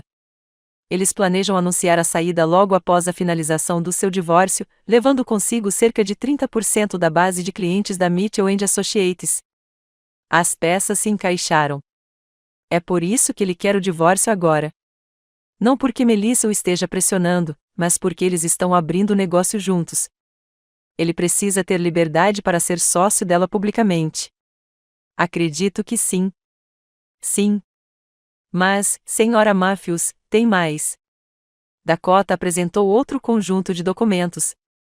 Seu marido tem desviado dinheiro da conta fiduciária de clientes da empresa para financiar um novo empreendimento. Estamos falando de crimes financeiros graves. Se isso viesse à tona, ele não perderia apenas a licença para exercer a advocacia. Ele iria para a prisão. Olhei para as evidências à minha frente. Martim não era apenas um marido infiel que havia se desapaixonado da esposa. Ele era um criminoso que roubava sistematicamente de todos ao seu redor, de seus clientes, de seus empregadores e da própria família, para financiar sua nova vida com a amante. De quanto dinheiro estamos falando? Quase 2 milhões de dólares nos últimos 3 anos. 2 milhões de dólares. Enquanto eu recortava cupons e me preocupava com a mensalidade da faculdade da Kimberly, o Martin roubava milhões para financiar sua vida de fantasia. Senhora Matthews, preciso perguntar de novo. O que a senhora planeja fazer com essa informação? Pretendo garantir que ele enfrente as consequências do que fez, respondi baixinho. Não só para mim, mas para todos de quem ele roubou. As autoridades devem cuidar disso, não você. As autoridades cuidarão disso. Mas primeiro, Martin vai entender exatamente como é perder tudo o que você pensava ser seguro. Meu olhar cruzou com o de Dakota. Ele destruiu minha vida no funeral dos meus pais, quando eu estava mais vulnerável. Ele calculou aquele momento para o máximo impacto e a mínima resistência. Recolhi as fotografias e os documentos, com as mãos firmes agora, apesar da magnitude do que eu havia descoberto. Agora é a minha vez de calcular. Naquela noite, Martin chegou em casa exatamente às 19 horas, exatamente como havia prometido. Ele me encontrou na cozinha preparando o jantar como se nada tivesse mudado, como se eu não tivesse passado o dia descobrindo toda a extensão da sua traição. Cheira bem, disse ele, afrouxando a gravata. O que vamos comer? Lagna, mantive a voz leve, em casa. As crianças estão lá em cima terminando a lição de casa. Ele assentiu, já pegando o celular para checar e-mails. A mesma rotina que seguíamos há anos. Só que agora eu sabia que ele estava checando as mensagens da amante cúmplice. Martin, antes de falarmos com as crianças sobre a nossa situação, tem uma coisa que preciso discutir com você. Ele olhou para cima, com o cansaço transparecendo em seu rosto. Sobre o quê?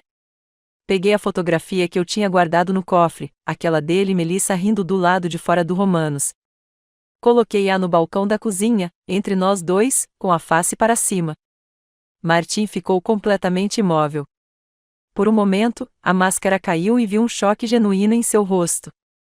Ele se recuperou rapidamente, mas não o suficiente. De onde você tirou isso? Importa? Mantive a voz coloquial, como se estivéssemos discutindo planos para o fim de semana. A questão é, por quanto tempo você achou que conseguiria continuar mentindo para mim? Seu maxilar se apertou. Geraldine, 2 anos, Martin, você está tendo um caso com Melissa Cain há 2 anos. Enquanto minha mãe estava morrendo, enquanto eu cuidava dela, administrava nossa casa e criava nossos filhos, você estava brincando de casinha com outra mulher. Ele ajeitou a gravata, recorrendo à sua formação jurídica. É exatamente por isso que eu quero o divórcio.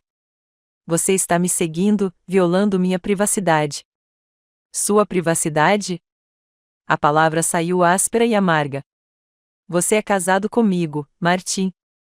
Você tem 3 filhos. Você não tem privacidade para decidir se está dormindo com outras mulheres. Os palavrões pairavam no ar entre nós. Em 18 anos de casamento, eu nunca tinha falado com ele daquele jeito. O choque em seu rosto quase valeu a dor de descobrir a traição. Fale baixo, sibilou ele, olhando para a escada. As crianças não precisam ouvir isso. Você tem razão. Elas não precisam saber dos casos do pai. Eles também não precisam saber do dinheiro que você anda roubando dos fundos da faculdade deles, dos cartões de crédito que você anda escondendo, ou dos fundos da conta fiduciária dos clientes que você anda desviando. Toda a cor sumiu do rosto dele. Do que você está falando? Peguei meu celular e mostrei a ele um dos extratos bancários que eu havia fotografado. Estou falando dos 2 milhões de dólares que você roubou nos últimos 3 anos para financiar seu novo escritório de advocacia com sua amante. Martin estendeu a mão para pegar meu celular, mas eu o puxei de volta. Estou falando do fato de você ter fraudado sistematicamente seus clientes e seu escritório de advocacia enquanto planejava levar os negócios deles com você quando fosse embora. Minha voz ficava mais fria a cada palavra. Estou falando do fato de que meu marido não é apenas um trapaceiro de merda. Ele é um criminoso. Geraldine, você não entende as complexidades das finanças de um escritório de advocacia. Não o entenda. Levantei a mão para impedi-lo. Não ouse tentar me enganar com isso. Posso ter sido ingênua sobre seus casos, mas não sou burra. Desfalque, Martin, roubo é roubo. Ele me encarou por um longo momento, seu rosto oscilando entre emoções. Choque, medo, cálculo. Eu quase conseguia ver o cérebro de advogado dele girando, procurando maneiras de minimizar os danos. O que você quer? Ele finalmente perguntou. A pergunta pairava entre nós como um desafio. O que eu queria? Vingança? Justiça? Minha antiga vida de volta? Um pedido de desculpas que jamais poderia desfazer os anos de traição. Quero que você entenda que cometeu um erro, eu disse baixinho. Você achou que poderia destruir a minha vida sem consequências. Você achou que eu ia desmoronar quando pedi o divórcio. Que eu ficaria devastada e dependente demais para revidar. Aproximei-me. Pela primeira vez em anos, Martim pareceu realmente inseguro. Mas você se esqueceu de algo importante. Você se esqueceu de que eu não sou apenas a mulher que você tem subestimado. Sou uma mãe que faria qualquer coisa para proteger seus filhos. E você tem roubado deles, Martim. Você tem pegado o dinheiro que deveria garantir o futuro deles e usado para construir uma nova vida sem eles. Eu jamais machucaria as crianças. Você já fez isso. Minha voz falhou um pouco, mas eu resisti. Você vem planejando abandoná-los há anos. Você anda roubando o dinheiro da faculdade deles. Você tem estado tão focado no seu caso e na sua atividade criminosa que mal tem sido um pai para eles. O celular de Martim vibrou com uma mensagem de texto.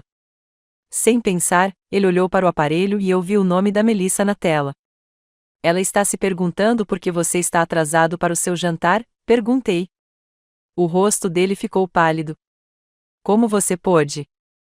Eu sei de tudo, Martim. Cada hotel, cada restaurante, cada mentira que você contou nos últimos 2 anos. Eu sei sobre Jennifer, a mulher antes de Melissa.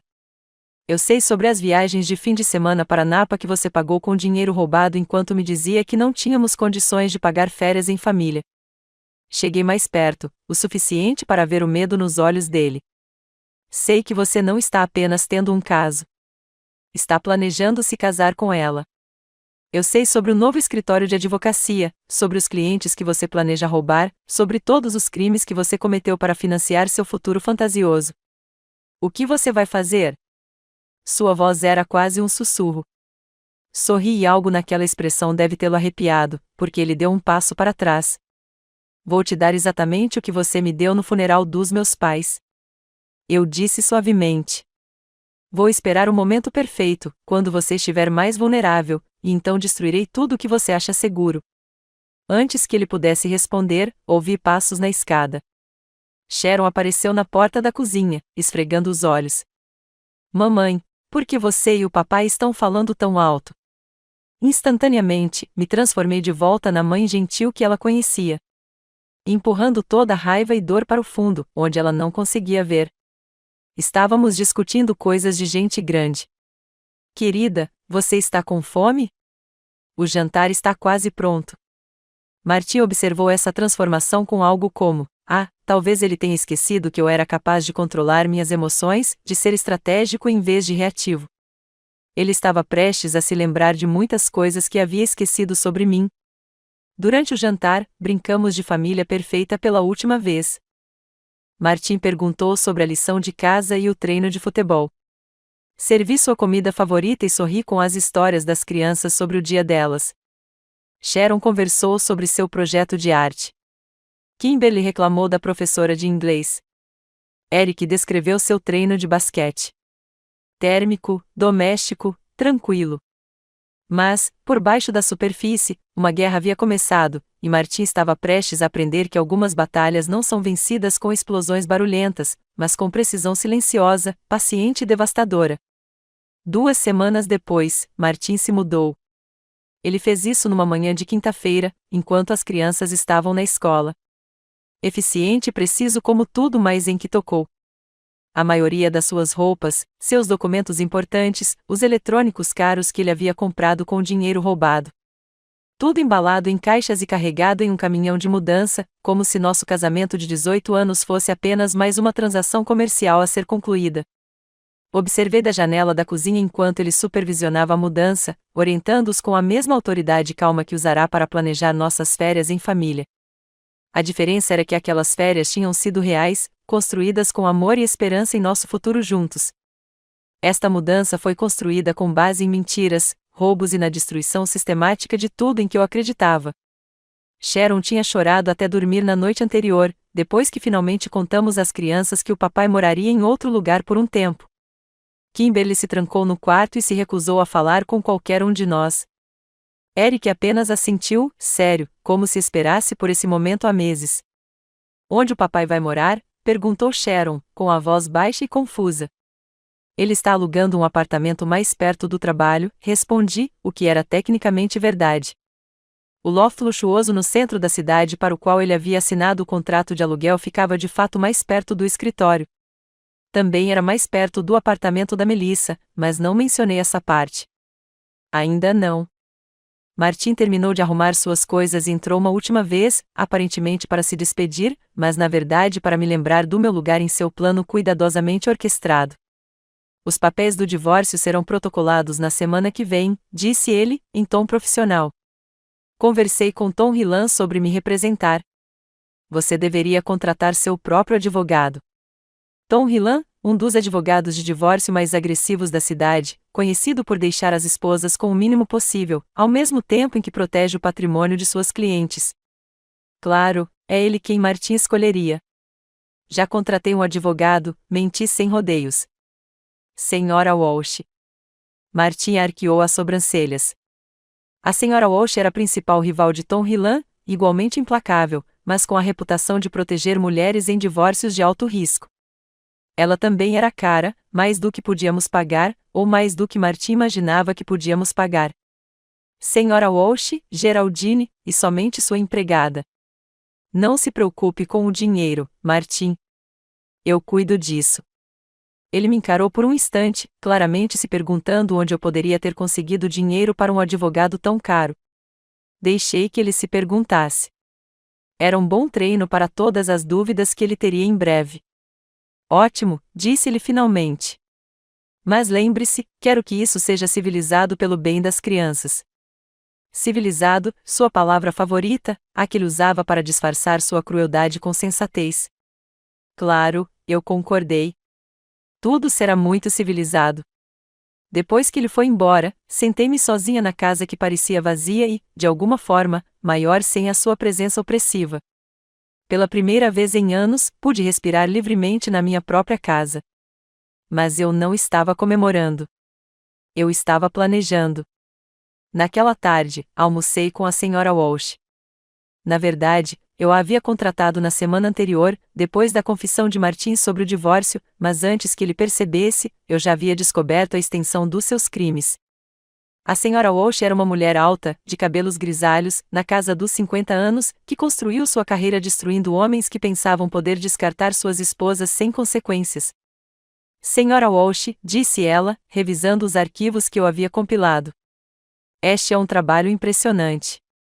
Você tem provas suficientes aqui não só para garantir um acordo de divórcio favorável, mas também para que seu marido seja caçado e processado criminalmente. É esse o plano, confirmei. Mas preciso que o timing seja perfeito. Martin acha que está controlando essa narrativa de que vai se afastar desse casamento com sua reputação intacta e seus bens protegidos. Quero que ele se sinta completamente seguro até o momento em que seu mundo desabe. A senhora Walsh sorriu, e não era uma expressão agradável. O que você tinha em mente? Quero que ele peça o divórcio primeiro. Que ele pense que está se antecipando a quaisquer problemas em potencial. Deixe-o acreditar que sou apenas a esposa devastada que vai aceitar silenciosamente qualquer acordo que lhe oferecer. Isso é arriscado, senhora Walsh. Assim que o processo de divórcio começar, os bens podem ser congelados, ocultados e transferidos para o exterior. Ele já movimentou a maior parte dos nossos ativos líquidos, interrompi, mostrando os extratos bancários que Dakota me ajudou a compilar, mas ele tem sido descuidado, confiante demais.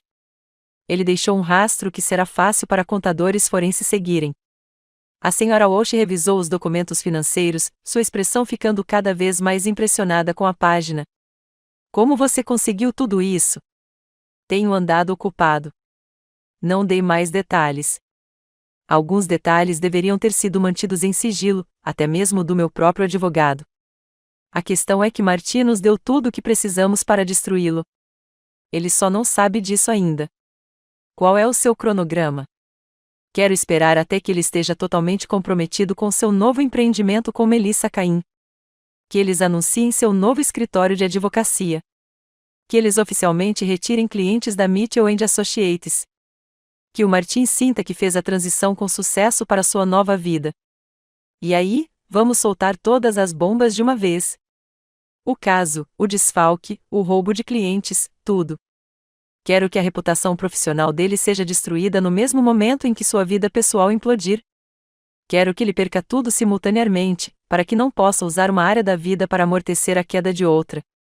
A senhora Walsh recostou-se na cadeira, estudando-me com renovado interesse. Senhora Matthews, preciso perguntar.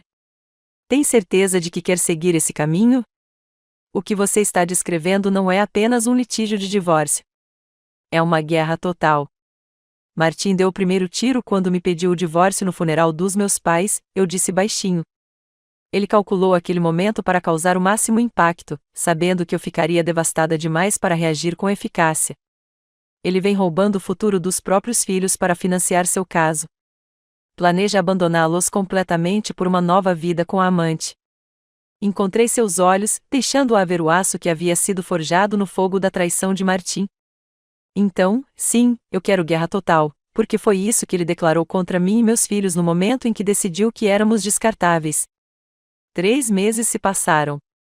3 meses com Martin interpretando o papel do ex-marido sensato, levando as crianças para visitas constrangedoras de fim de semana em seu loft no centro da cidade, pagando pensão alimentícia deliberadamente abaixo do que ele podia pagar e se posicionando como o pai responsável lidando com uma ex-mulher emocionalmente estável. Desempenhei meu papel perfeitamente. Apareci nos eventos da escola parecendo exausto e sobrecarregado. Conversei um pouco com outros pais sobre como era difícil ser mãe solteira. Deixei os amigos do Martin me verem lutando com tarefas básicas, como ligar o cortador de grama ou programar o novo controle remoto da televisão. Todos que nos conheciam começaram a construir a narrativa que o Martin queria. Advogado bem-sucedido, forçado a se divorciar da esposa mentalmente frágil, esforçava-se ao máximo para manter um relacionamento com os filhos, apesar da instabilidade dela.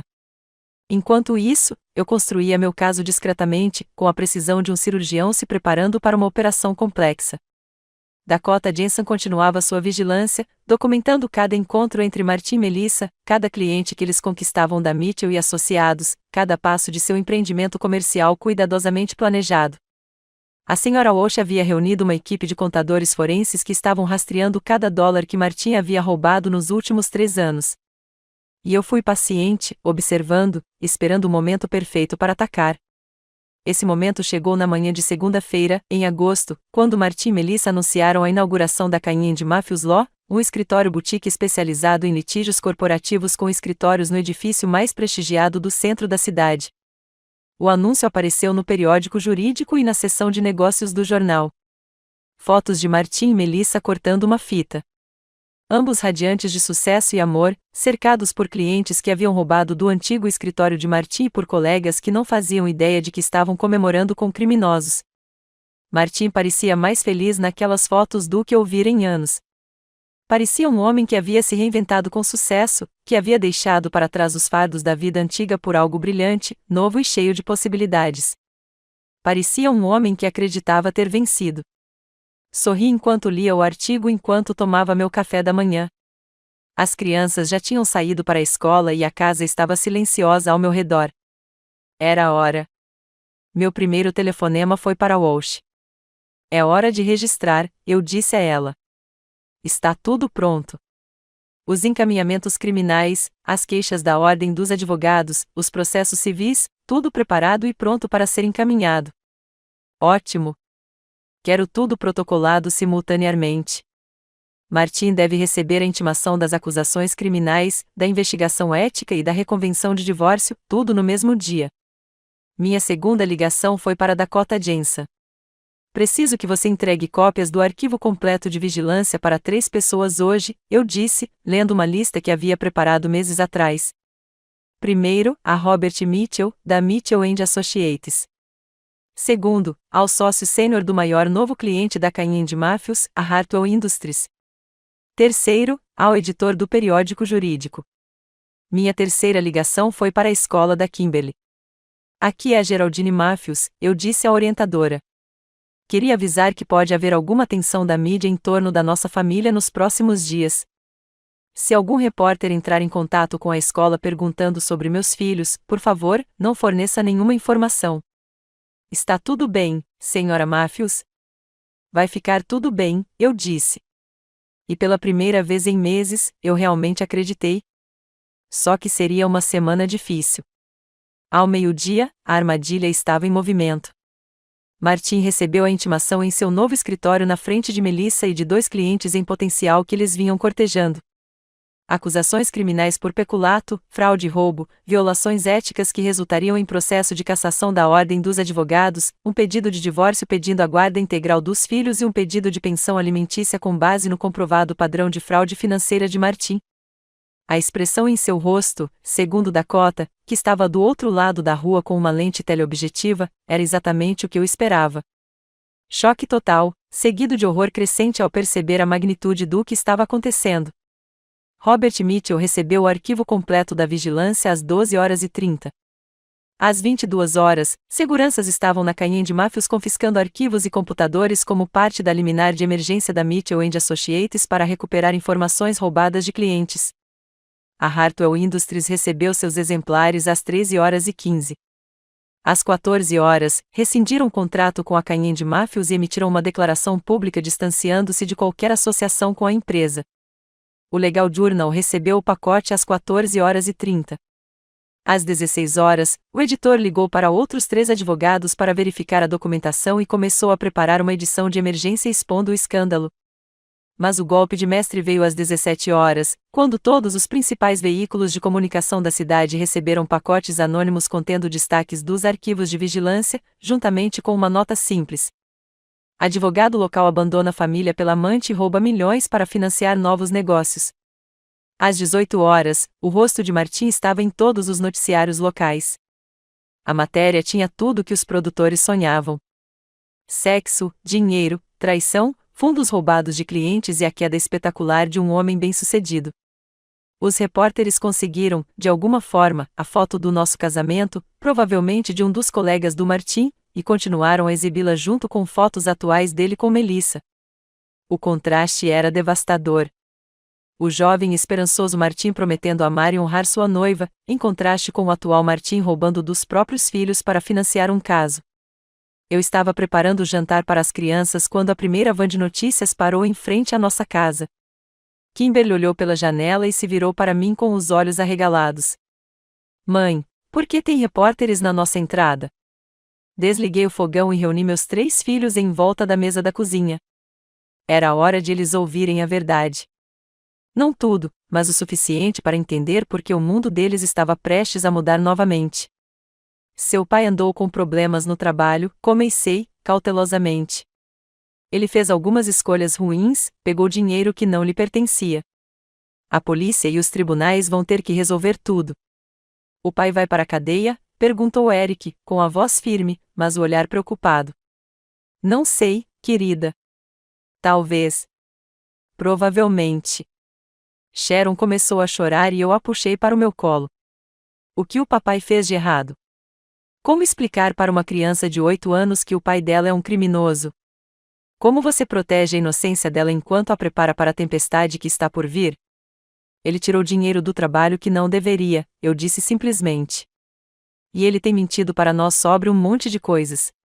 Kimberly já tinha idade suficiente para entender melhor. Mãe, foi por isso que você e o papai se divorciaram. Por causa do que ele fez. Olhei para minha filha de 16 anos, tão linda, inteligente e merecedora de um pai que fosse um herói aos seus olhos, em vez de um conto de advertência. Em parte, admiti, seu pai fez escolhas que prejudicaram nossa família. O telefone tocou. Ignorei. Tocou sem parar. Será que deveríamos atender? Kimberly perguntou. Não, hoje à noite vamos jantar juntos, só nós 4. Vamos assistir a um filme e fazer pipoca, e vamos nos lembrar de que temos um ao outro, não importa o que aconteça com os outros. Como se estivesse em que, meu celular vibrou com uma mensagem do Martin. O que você fez? Sorri enquanto apagava a mensagem sem responder. O que eu tinha feito? Eu tinha dado a ele exatamente o que ele tinha me dado no funeral dos meus pais. Eu tinha esperado pelo momento em que ele se sentisse mais seguro, mais confiante em sua nova vida. E então eu destruí tudo o que ele pensava ser permanente. A única diferença era que Marty merecia cada pedaço da destruição que o aguardava. E eu estava apenas começando. Na manhã seguinte, acordei com o som de helicópteros de notícia circulando nossa casa como abutres mecânicos tentando capturar imagens aéreas da casa da família do advogado desacreditado Marty Matthews. Preparei café e observei pela janela da cozinha os repórteres acampando em nosso gramado, com suas câmeras apontadas para cada janela, à espera de um vislumbre da esposa traída ou das crianças abandonadas. Foi surreal. Por 18 anos, morei nesta casa em silêncio e anonimato, criando meus filhos e administrando minha casa enquanto Martin construía sua reputação na comunidade jurídica. Agora, de repente, éramos o centro de um circo midiático. Mas eu também estava me preparando para isso. A senhora Walsh chegou às 8 horas pela porta dos fundos, evitando os repórteres na frente. Ela parecia carrancuda, mas satisfeita, enquanto espalhava jornais pela mesa da minha cozinha. É notícia de primeira página em 3 jornais, disse ela. A história tem tudo. Corrupção, traição, uma esposa compassiva, filhos no meio. A opinião pública vai estar inteiramente do seu lado. Lendo as manchetes.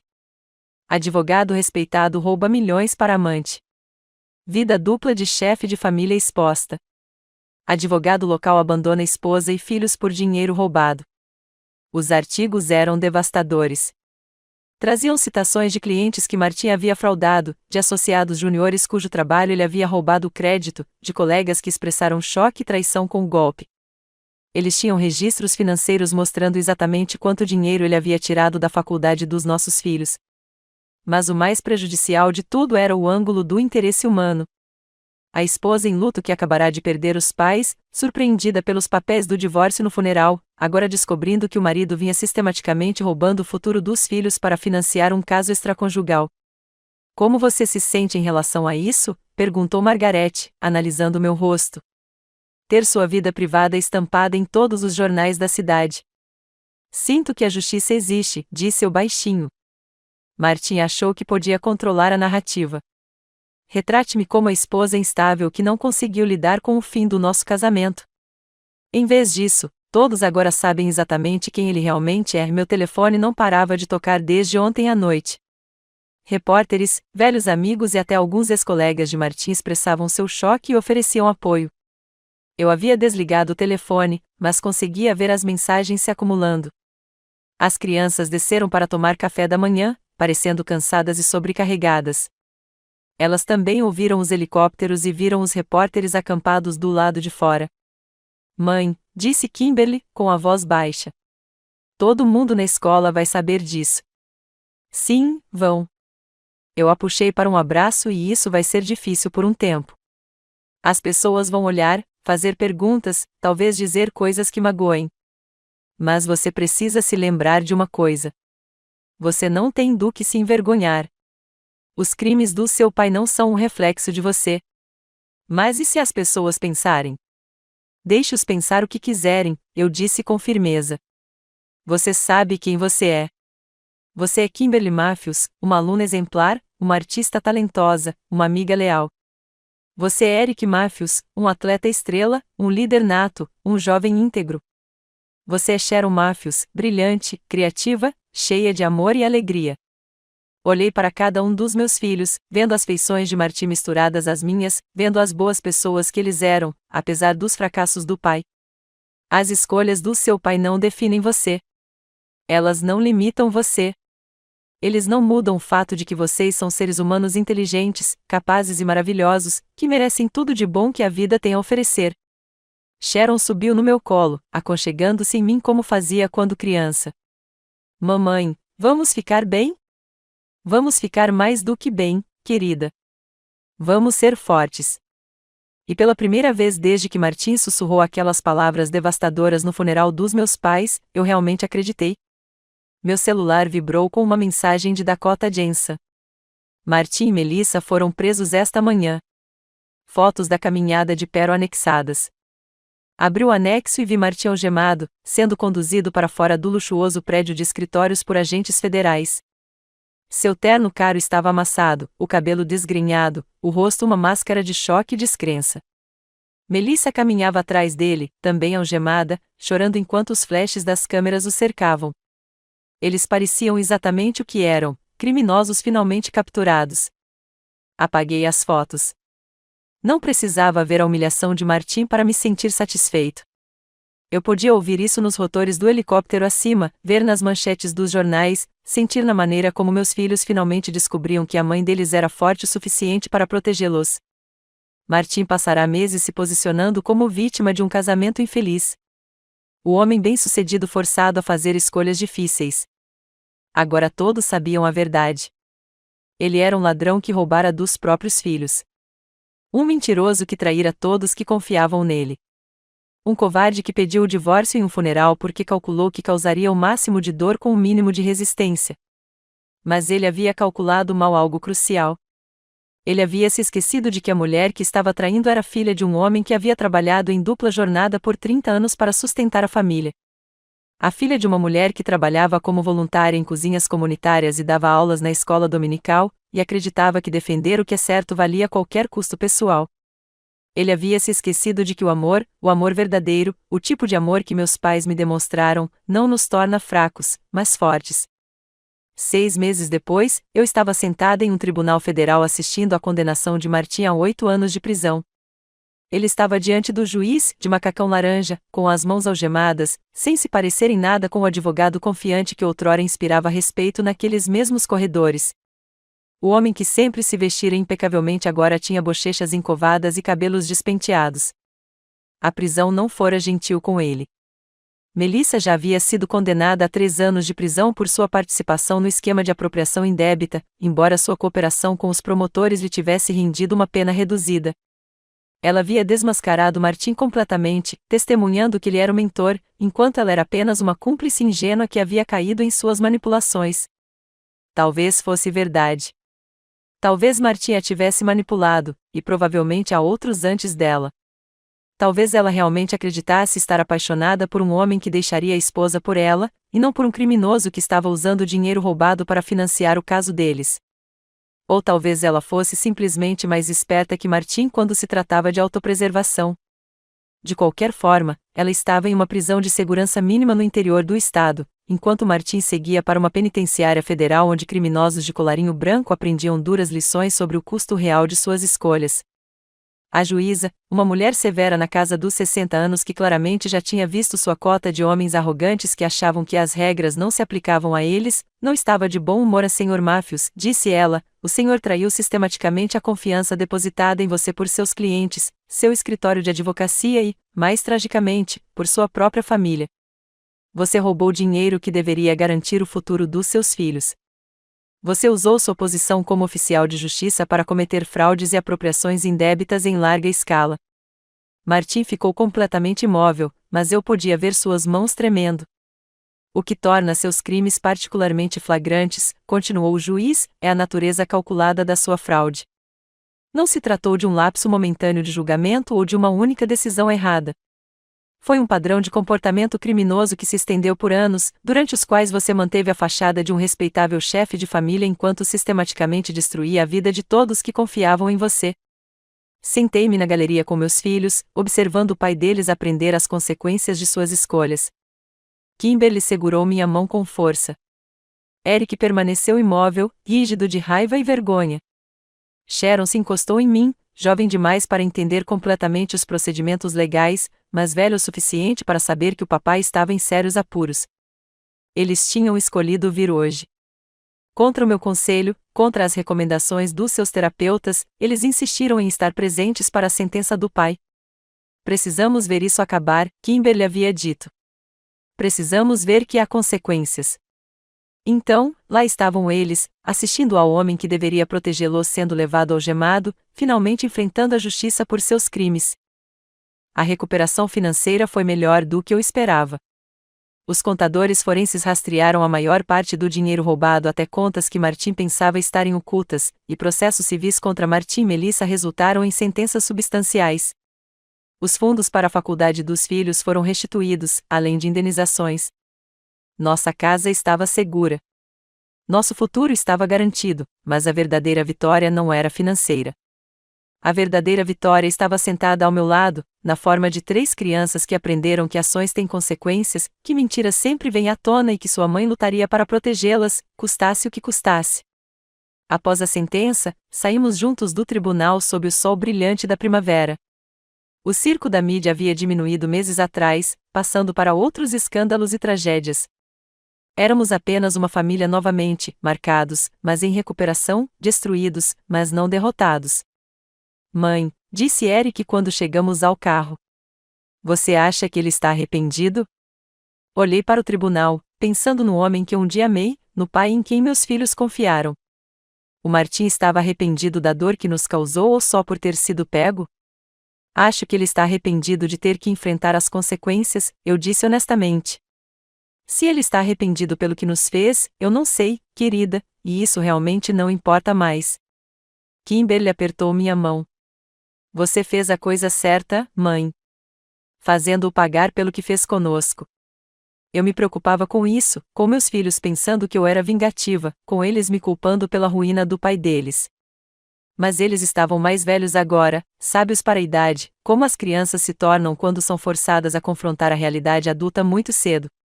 Eles entendiam que eu não havia destruído o pai deles. Eu simplesmente parei de permitir que ele destruísse todos ao seu redor. Vamos para casa agora? Perguntou Sharon. Lar. A palavra tinha um novo significado agora, não apenas para a casa em que morávamos. Mas o espaço seguro que havíamos criado juntos depois da traição de Martim havia destruído nossa antiga vida. Sim, querida.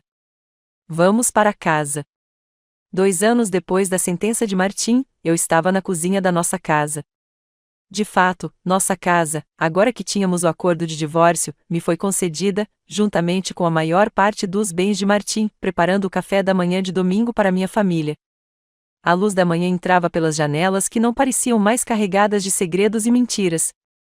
Kimberly estava em casa depois do seu primeiro ano na Universidade Northwestern, estudando psicologia e com planos de se tornar conselheira para filhos de pais divorciados. Eric, agora no último ano do ensino médio, estava sendo recrutado por várias faculdades para jogar basquete. Sharon, de 10 anos e resiliente como as crianças, estava arrumando a mesa enquanto conversava sobre sua aula de arte. Nós sobrevivemos. Mais do que isso, prosperamos. O dinheiro do seguro de vida dos meus pais, que Martim tentou roubar, me permitiu voltar a estudar e terminar meu mestrado em aconselhamento. Agora eu trabalhava meio período no mesmo centro comunitário onde conhecera Martim 20 anos antes, ajudando mulheres que estavam escapando de relacionamentos abusivos. Era irônico, de certa forma. A traição de Martim havia destruído a mulher que eu costumava ser. A esposa complacente que inventava desculpas e mantinha a paz a qualquer custo. Mas daquelas cinzas havia surgido alguém mais forte, alguém que entendia que amor sem respeito é apenas manipulação, que manter uma família unida não vale nada se for construída com base em mentiras. Meu celular vibrou com uma mensagem da Sra. Walsh. A audiência de liberdade condicional de Martim foi negada. Cumpriremos a pena integral. Mostrei a mensagem para Kimberly, que estava em casa, depois das férias de primavera. Ela leu sem emoção e me devolveu o telefone. Ótimo, disse ela simplesmente. Ele precisa terminar de pagar pelo que fez. Kimberly foi a mais afetada pela traição de Martim, velho o suficiente para entender toda a extensão da traição, mas jovem o suficiente para ter seu senso fundamental de segurança destruído. Ela passou meses em terapia, lidando com problemas de raiva e abandono, reaprendendo a confiar. Mas ela era forte agora, mais forte do que eu tinha sido na idade dela. Ela sabia o seu valor, sabia que merecia mais do que as migalhas que Martim estivera disposto a dar à sua família. Todos eles merecia. Eric correu para a cozinha, suado da corrida matinal, e pegou uma maçã da tigela em cima do balcão.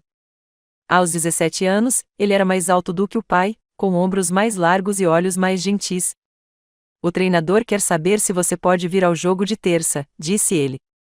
Olheiros da Duke estão vindo assistir. Meu filho estava sendo recrutado pela Universidade Duke com bolsa integral porque era talentoso, trabalhador e nunca precisou roubar de ninguém para atingir seus objetivos. Eu não perderia isso, disse a ele. Sharon correu para a cozinha segurando um desenho que havia feito. Uma foto da nossa família, só nós 4, em frente à casa, com um arco-íris no céu. Olha o que eu fiz na aula de artes, anunciou ela, orgulhosa.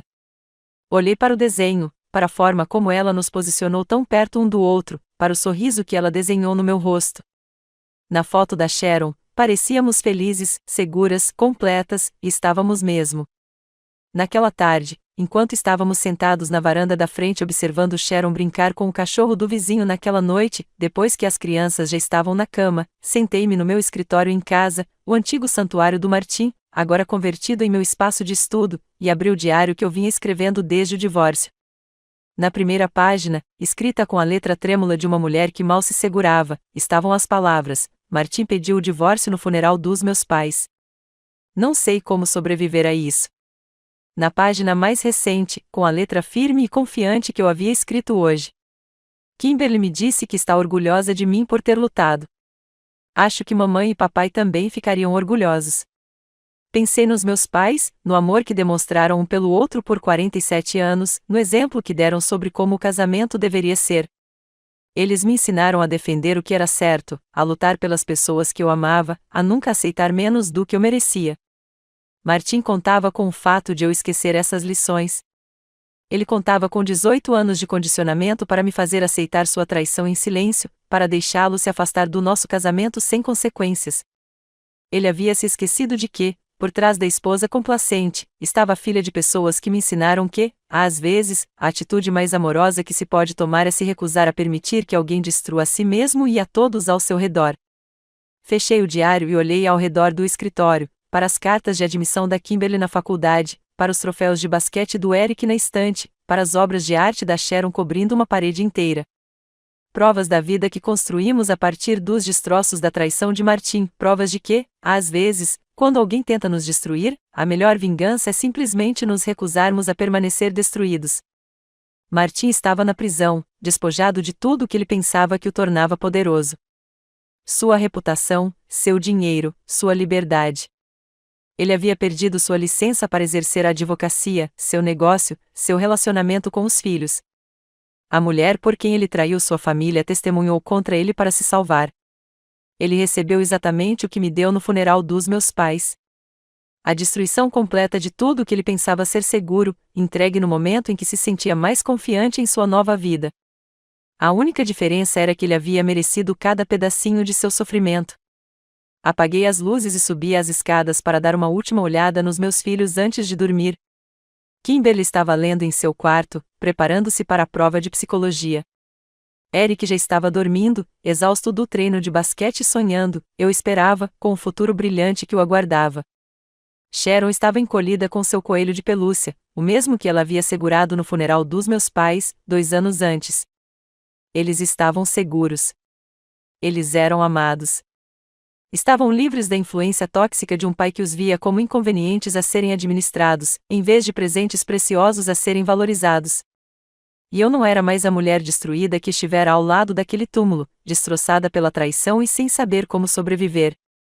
Eu era alguém que aprenderá que sobreviver não basta. Que às vezes é preciso estar disposto a lutar, a exigir justiça, a se recusar a deixar que a crueldade alheia defina a sua história. Martim pensou que estava descartando sua antiga vida por algo melhor. Em vez disso, ele nos libertou para nos tornarmos algo melhor sem ele. No fim das contas, seu maior crime não foi o dinheiro que roubou ou a confiança que traiu. Foi subestimar a força da mulher que ele escolheu destruir.